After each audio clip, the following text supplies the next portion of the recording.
이죠. 그래서 사실은 어떻게 앞으로 이걸 추진해야 될 것인가 굉장히 큰 관건인데요.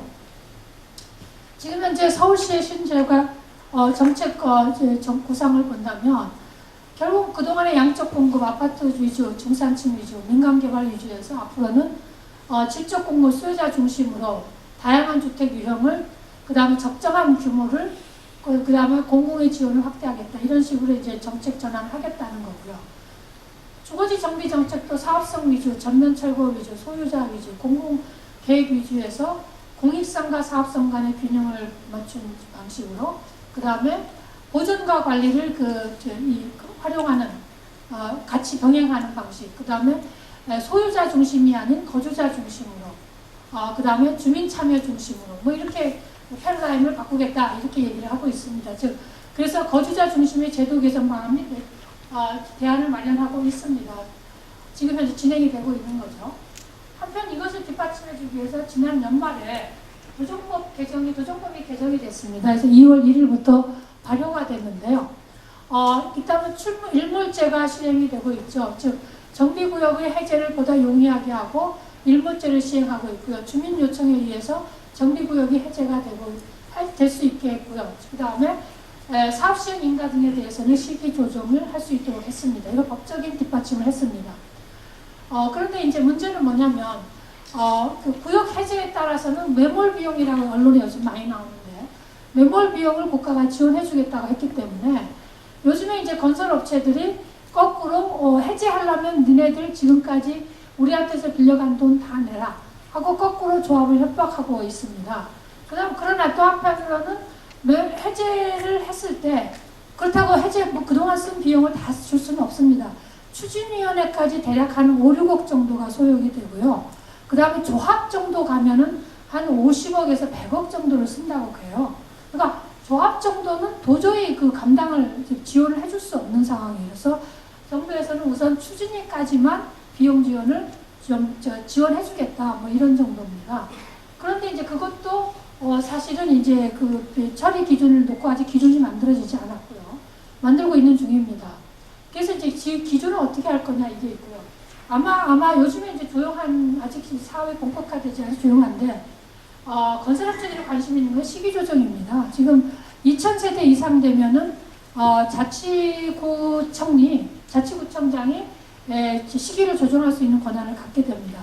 예를 들어서 보면은, 가락시험 같은 6000세대 되는 이런 데는 뭐 한꺼번에 헐지 못하도록 정책을 펴야 되지만, 그런 것까지는 이제 할 수는 없고요. 어쨌든 2000세대를 기준으로 이제 아마 이렇게 될 것 같은데, 그게 아마 더 시끄러울 소지가 많이 있습니다. 그 다음에 주민의 알 권리입니다. 그동안 상당히 많은 문제 제기가 이루어진 분야죠.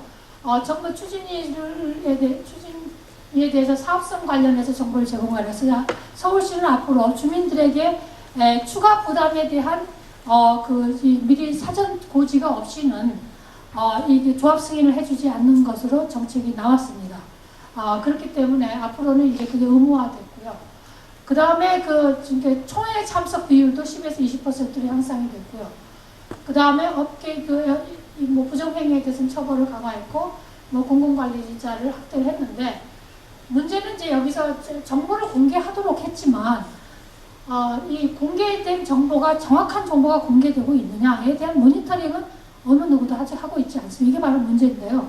그리고 공개되지 않았고 해서 잘못된 정보를 올렸을 때 그러면은 벌칙도 없습니다. 그래서 사실은 정보를 공개하라고 해놓고서 사실 이게 용두사미가 되는 이유 중에 하나가 바로 이런 문제점이 있기 때문입니다. 그래서 이제 법 개정에서 법을 다시 개정해야 된다. 벌칙도 부과해야 된다는 이제 주장을 하고 있는 것이죠. 그 다음에 이제 대안적 정비 방식입니다. 지금은 대안적 정비 방식을 많이 도입을 했죠.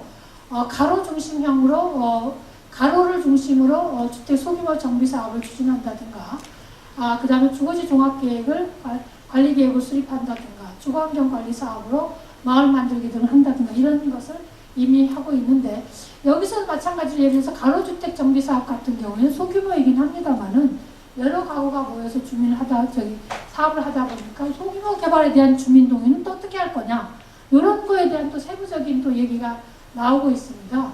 그 다음에 소규모 개발한다 보면은 이 주민들한테 공공비용, 인프라 비용을 부담하기 어려울 거니까 공공 지원을 그럼 뭘 해줄 거냐, 이제 이런 얘기도 지금 앞으로 이게 좀 더 다듬어져야 될 사항이고요.